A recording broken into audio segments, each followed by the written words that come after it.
और इनके इस तरह के फरमानों से, इस तरह की तानाशाही से वो रुकेंगे नहीं, कोई भी नहीं रुकेगा।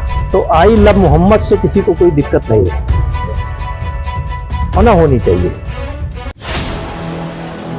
नमस्कार दोस्तों, मैं हूं रवीश कुमार और आज की कहानी सुनकर शायद आपके रोंगटे खड़े हो जाएंगे, क्योंकि सवाल सिर्फ एक पोस्टर का नहीं है। सवाल है हमारे लोकतंत्र, हमारी आज़ादी और हमारे संविधान का। सोचिए, क्या एक साधारण सा बोर्ड जिस पर लिखा हो आई लव मोहम्मद पूरे देश को हिला सकता है? क्या इतना छोटा सा शब्द देश भर में दंगे, लाठी चार्ज और गिरफ्तारियां करवा सकता है? और सबसे बड़ा सवाल, क्या सरकारें आस्था और मोहब्बत पर भी पहरा बिठाना चाहती हैं? दोस्तों, यह मामला इतना साधारण नहीं है जितना दिखता है, बल्कि इसमें राजनीति का वो खेल छुपा है जो हर बार जनता को धर्म और नफरत के नाम पर बांटता है। तो चलिए शुरू करते हैं आज की कहानी, जिसे कहा गया है आई लव मोहम्मद विवाद। लेकिन उससे पहले आपसे एक छोटी सी गुजारिश, अगर आपने अभी तक इस चैनल को सब्सक्राइब नहीं किया है तो कर लीजिए, क्योंकि यह गोदी मीडिया नहीं है। यहां सिर्फ सच बोला जाता है और सच सुनना हर नागरिक का अधिकार है। और हाँ, कमेंट में जरूर बताइए कि आप हमें कहां से देख रहे हैं, उत्तर प्रदेश से, बिहार से, दिल्ली से या फिर विदेश से। अब आइए चलते हैं 4 सितंबर की सुबह कानपुर के सैयद नगर इलाके में बराफात का जुलूस निकल रहा था। ड्रम बज रहे थे, लोग नारे लगा रहे थे, बच्चे, जवान, बुजुर्ग सब एक साथ चल रहे थे। माहौल उत्सव जैसा था। और तभी वहां एक बोर्ड लगाया गया जिस पर साफ साफ लिखा था आई लव मोहम्मद। सुनने में कितना मासूम सा लगता है ना? कोई अपनी आस्था, अपना प्यार जता रहा था। लेकिन भारत में आस्था और परंपरा सिर्फ आस्था नहीं रहती, वो बन जाती है राजनीति की सबसे बड़ी प्रयोगशाला। और यहीं से कहानी ने नया मोड़ लिया। पुलिस ने कहा इस बोर्ड की अनुमति नहीं ली गई थी, और तभी शुरू हो गया बवाल।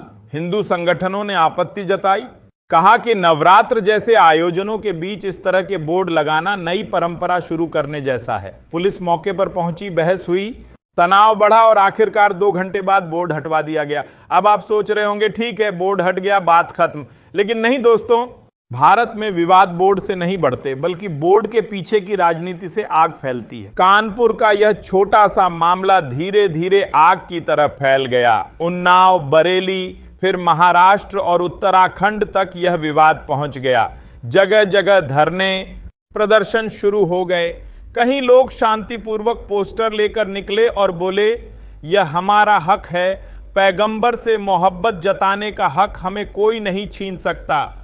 लेकिन कुछ जगह हालात बिगड़ गए। उन्नाव में तो पुलिस और लोगों के बीच जमकर पथराव हुआ, पुलिस ने लाठीचार्ज कर दिया और कई लोग घायल हो गए। बरेली की तस्वीरें और भी डराने वाली थीं। लोग शांति से प्रदर्शन कर रहे थे, उनके हाथ में सिर्फ पोस्टर थे, लेकिन पुलिस ने बर्बर लाठीचार्ज किया। महिलाओं, बच्चों, बुजुर्गों तक को नहीं छोड़ा गया। अब सवाल उठता है, क्या यही है लोकतंत्र? क्या यही है आस्था की आजादी? सोचिए, संविधान हमें अभिव्यक्ति की स्वतंत्रता देता है। अनुच्छेद 25 हमें धर्म मानने और उसका पालन करने का अधिकार देता है। तो फिर क्यों मुसलमानों की आवाज को यूं डंडों से कुचला जा रहा है? दोस्तों, यह मामला सिर्फ एक पोस्टर का नहीं है, बल्कि यह आस्था बनाम सत्ता का मामला है। मुसलमानों को साफ संदेश दिया गया कि अगर तुम अपनी मोहब्बत जताओगे तो सरकार तुम्हें डंडे से चुप कराएगी। और यही है सबसे खतरनाक खेल, क्योंकि सरकारें चाहती हैं कि जनता असली मुद्दों पर सवाल न पूछे। बेरोजगारी, महंगाई, शिक्षा, अस्पताल, सबको भूलकर धर्म और नफरत में उलझी रहे।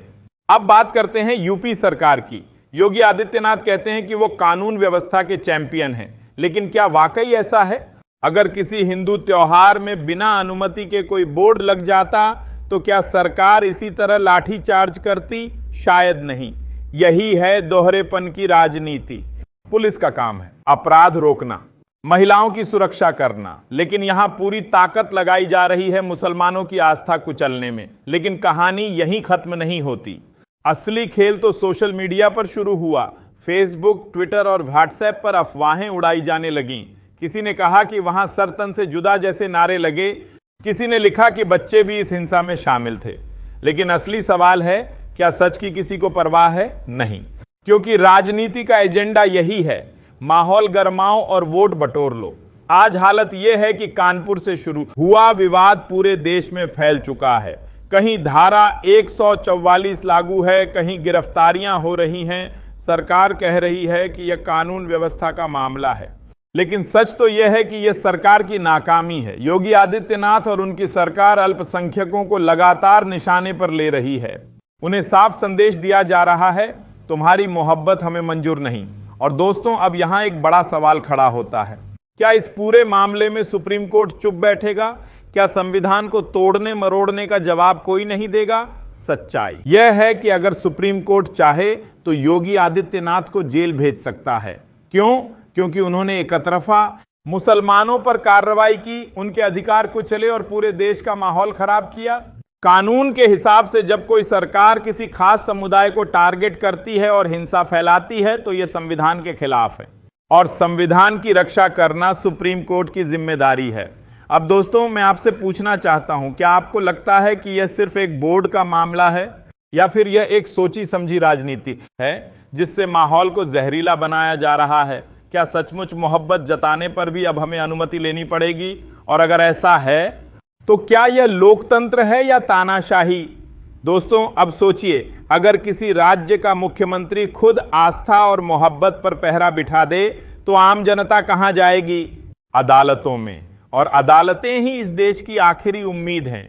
लेकिन अदालतें भी तभी आगे आती हैं जब जनता सवाल पूछती है, आवाज उठाती है। अब आप ही बताइए, क्या मोहब्बत जताना अपराध है? आई लव मोहम्मद लिखना अपराध कैसे हो गया? अगर कोई आई लव राम लिखे तो क्या पुलिस इसी तरह लाठीचार्ज करेगी? क्या आई लव कृष्णा लिखने पर गिरफ्तारियां होंगी? बिल्कुल नहीं। तो फिर यह फर्क क्यों? यही है सत्ता की चाल, यही है राजनीति की बिसात, और इस बिसात पर सबसे बड़ा मोहरा है मीडिया। जी हां, वही मीडिया जिसे आप टीवी पर देखते हैं। गोदी मीडिया इस पूरे मामले को किस तरह पेश कर रही है?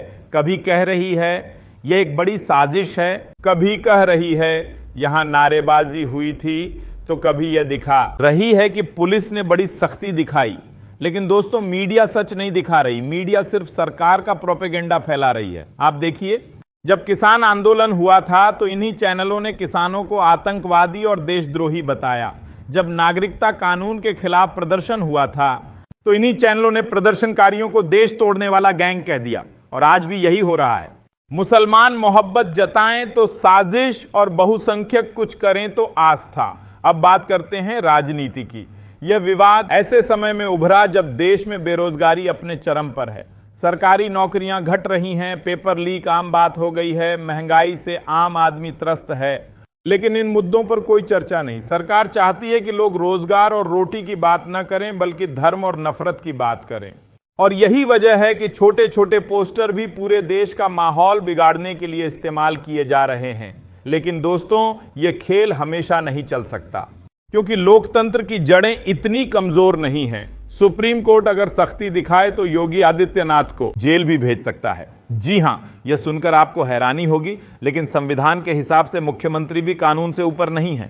अगर यह साबित हो जाए कि उन्होंने एकतरफा कार्रवाई की, अल्पसंख्यकों को टारगेट किया और जानबूझकर नफरत का माहौल फैलाया, तो यह संविधान की शपथ का उल्लंघन है और शपथ तोड़ने की सजा जेल है।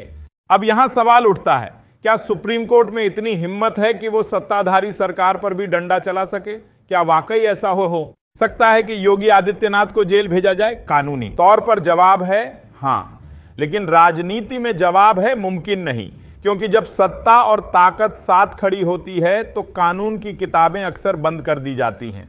लेकिन इतिहास गवाह है, जब जब जनता ने आवाज उठाई है, अदालतें मजबूर हुई हैं फैसले देने के लिए। इमरजेंसी के समय भी यही हुआ था और आज भी यही हो सकता है। अगर जनता चुप रही तो यह सरकार मुसलमानों पर ही नहीं बल्कि हर नागरिक पर तानाशाही थोपूंगी। आज मोहब्बत जताने पर रोक है, कल आप पर किताब पढ़ने की रोक होगी, और परसों शायद बोलने पर भी। अब दोस्तों, इस पूरी कहानी से हमें क्या सीख मिलती है? पहली, धर्म और आस्था किसी सरकार के आदेश पर नहीं चल सकते, यह हर नागरिक का व्यक्तिगत अधिकार है। दूसरी, मीडिया पर भरोसा करना बंद कर दीजिए, क्योंकि जो चैनल सिर्फ नफरत फैलाते हैं वे सच नहीं दिखा सकते। तीसरी, सवाल पूछना मत छोड़िए, क्योंकि सवाल ही लोकतंत्र को जिंदा रखते हैं। और सबसे बड़ी बात, कभी भी किसी नेता के उकसावे पर भीड़ मत बनिए, क्योंकि भीड़ में आपकी आवाज खत्म हो जाती है, लेकिन सवाल पूछने में आपकी ताकत बढ़ जाती है। दोस्तों, मोहब्बत जताना गुनाह नहीं है, चाहे वो आई लव मोहम्मद हो, आई लव राम हो या आई लव इंडिया। हमें तय करना है कि हम मोहब्बत के साथ खड़े होंगे या नफरत के साथ, क्योंकि जो लोग मोहब्बत से डरते हैं वही असल में लोकतंत्र से भी डरते हैं। तो अंत में आपसे यही कहना चाहता हूं, अगर आप चाहते हैं कि इस देश का माहौल बेहतर हो तो सवाल पूछिए, सरकार से, अदालत से और मीडिया से। और अगर कभी आपको लगे कि कोई सरकार आपके अधिकार छीन रही है तो समझ लीजिए कि लोकतंत्र खतरे में है। याद रखिए, सुप्रीम कोर्ट चाहे तो योगी आदित्यनाथ जैसे मुख्यमंत्रियों को भी जेल भेज सकता है, लेकिन यह तभी होगा जब आप और हम आवाज उठाएंगे। तो दोस्तों, इस वीडियो को शेयर जरूर कीजिए ताकि ज्यादा से ज्यादा लोग समझ सकें कि असली लड़ाई मोहब्बत और नफरत की है। और हां, कमेंट में लिखकर बताइए, क्या आपको लगता है कि सुप्रीम कोर्ट योगी आदित्यनाथ को जेल भेज पाएगा या फिर यह मामला भी बाकी मामलों की तरह फाइलों में दब जाएगा? जय हिंद, जय संविधान।